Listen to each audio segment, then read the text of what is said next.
sandalyede namaz kılıyordum ve Nisan'da umre göreviyle görevlendirildim. Bir yandan kendi kılamıyorum, bir de 50 kişiden sorumluyum. Yani uykularım kaçtı. Eşim de aynı duymuş. Allah razı olsun Bahri Bey ve Erdem Bey.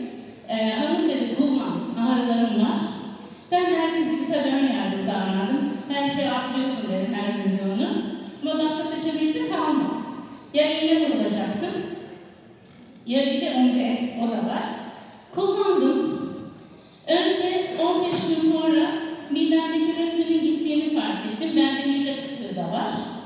Yani yediğim bir şey dokunmadı. Hatta kızım dedi, anne ben de ilaç istemedim dedi.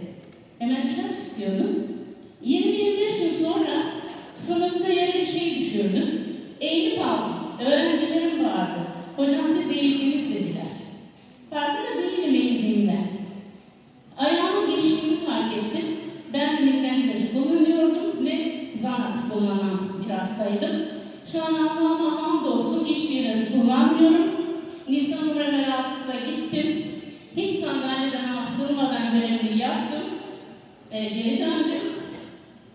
Ve Rabbime şükürler olsun. Allah herkese şifa versin. Ama öncelikle gerçekten Bahri Bey, Erdem Bey ve eşime Allah razı olsun diyorum. Allah herkese